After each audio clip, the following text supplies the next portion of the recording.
भारत के नक्शे पर एक कोना है त्रिपुरा, और वहां एक अनोखी राजनीतिक इकाई है, त्रिपुरा जनजातीय क्षेत्र स्वायत्त जिला परिषद या TTADC। आज हम इसी की कहानी पर बात कर रहे हैं, जो सिर्फ एक काउंसिल की नहीं बल्कि अपनी पहचान बचाने के लिए एक संस्कृति के संघर्ष की कहानी है। ये एक बहुत पावरफुल स्टेटमेंट है। इससे साफ हो जाता है कि यहाँ बात सिर्फ राजनीतिक दांव पेच की नहीं है। नहीं, यहाँ तो एक पूरी पहचान, एक पूरा वजूद दांव पर लगा है। तो सवाल यही उठता है कि आज की इस बदलती दुनिया में एक राज्य के भीतर राज्य जैसी व्यवस्था अपनी पहचान को कैसे बचाए रखती है। चलिए आज इसी सवाल के इर्द गिर्द इस पूरे मामले को समझने की कोशिश करते हैं। तो चलिए सबसे पहले ये समझते हैं कि आखिर ये TTADC है क्या, और ये किस जमीन की, किस मातृभूमि की रक्षा के लिए बनाया गया था। जरा इस आंकड़े पर गौर कीजिए। 68% TTADC त्रिपुरा के लगभग 2/3 हिस्से को गवर्न करता है। ये वो इलाका है जो 19 स्वदेशी जनजातियों का घर है।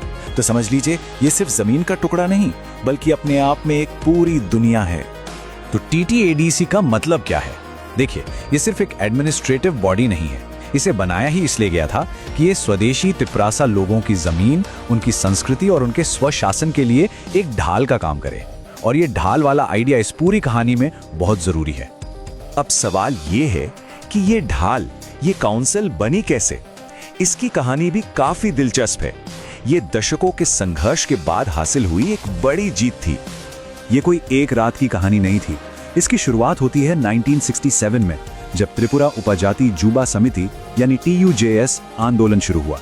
फिर 1979 में 7वीं अनुसूची के तहत TTADC का गठन हुआ। लेकिन असली मोड़ आया 1985 में, जब इसे संविधान की 6ठी अनुसूची में शामिल कर लिया गया। ये एक बहुत बड़ा कदम था, क्योंकि इससे काउंसिल को अपनी जमीन, जंगल और संस्कृति पर खास संवैधानिक अधिकार मिल गए। और 1988 के शांति समझौते ने इन शक्तियों को और भी पक्का कर दिया। अब जाहिर है, इतने बड़े संघर्ष के पीछे कुछ बड़े चेहरे, कुछ बड़े नेता भी होंगे। हर किसी ने इसमें एक बहुत ही खास और महत्वपूर्ण भूमिका निभाई। सबसे पहले नाम आता है श्यामा चरण त्रिपुरा का। वो TUJS के सह संस्थापक थे। उन्हें इस पूरे आंदोलन का वैचारिक स्तंभ, मतलब इंटेलेक्चुअल बैकबोन कहा जा सकता है। उन्होंने ही भूमि हस्तांतरण के खिलाफ सबसे पहले और सबसे जोरदार आवाज उठाई थी। फिर आते हैं नगेंद्र जमातिया, एक बेहतरीन डिप्लोमेट। 1988 का जो शांति समझौता हुआ था, उसमें उनकी भूमिका बहुत अहम थी। उन्होंने उग्रवादियों और सरकार के बीच एक पुल का काम किया, जिससे शांति का रास्ता खुला। हर आंदोलन का एक और पहलू होता है। बिजॉय कुमार रांखोल ने त्रिपुरा नेशनल वॉलंटियर्स यानी TNV का नेतृत्व किया। उनके सशस्त्र प्रतिरोध ने दुनिया को ये दिखाया कि स्वदेशी आबादी अपनी जमीन और पहचान को लेकर कितनी हताश है। हालांकि बाद में वो मुख्यधारा की राजनीति में वापस आए, जिससे क्षेत्र में शांति स्थापित करने में भी मदद मिली। और हाँ, इस संघर्ष को सिर्फ एक जनजाति तक सीमित न रखने का श्रेय जाता है ध्रुव कुमार रियांग को। उन्होंने रियांग, जिन्हें ब्रू भी कहते हैं, और दूसरे समुदायों को एक साथ लाकर एक मजबूत स्वदेशी गठबंधन बनाया। तो ये तो थी इतिहास की बात, एक संघर्ष जिसके बाद एक ढाल तैयार हुई। लेकिन आज क्या हो रहा है? क्यों कहा जा रहा है कि अब इसी ढाल में दरारें आने लगी हैं? इस पूरे मौजूदा विवाद के केंद्र में एक शब्द है, नगर पंचायत। अब ये क्या चीज है? आसान भाषा में कहें तो ये एक शहरी लोकल बॉडी होती है, जैसे कोई टाउन काउंसिल। और ये राज्य के सामान्य कानूनों के तहत काम करती है, ना कि TTADC के विशेष सुरक्षा कानूनों के तहत। अब इन दोनों सिस्टम्स का फर्क समझना बहुत जरूरी है। देखिए, एक तरफ है TTADC ग्राम समिति, जो संविधान की 6ठी अनुसूची से प्रोटेक्टेड है। यहाँ शासन जनजातीय परिषद का चलता है। लेकिन दूसरी तरफ है नगर पंचायत, जो राज्य के सामान्य कानूनों के तहत आती है। जब किसी गांव को नगर पंचायत बना दिया जाता है, तो उसकी जमीन जनरल एरिया बन जाती है और जनजातीय परिषद का उस पर से नियंत्रण खत्म हो जाता है। तो जो स्वदेशी नेता हैं, उनका सबसे बड़ा डर क्या है? वो इसे जनसांख्यिकी एक शरण कहते हैं।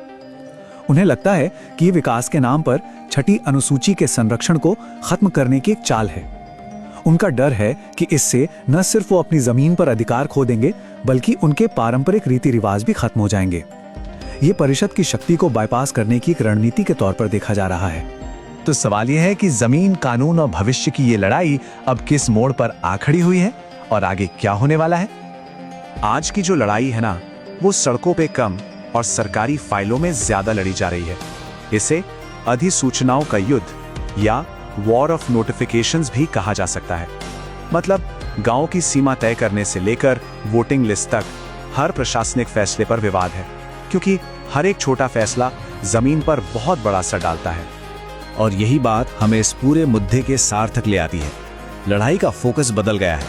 जहां पिछली पीढ़ी ने कानूनी अधिकार हासिल करने के लिए संघर्ष किया, वहीं आज की पीढ़ी उस भौतिक भूमि को, उस जमीन को बचाने के लिए लड़ रही है, जिसके बिना उन कानूनी अधिकारों का कोई मतलब ही नहीं है।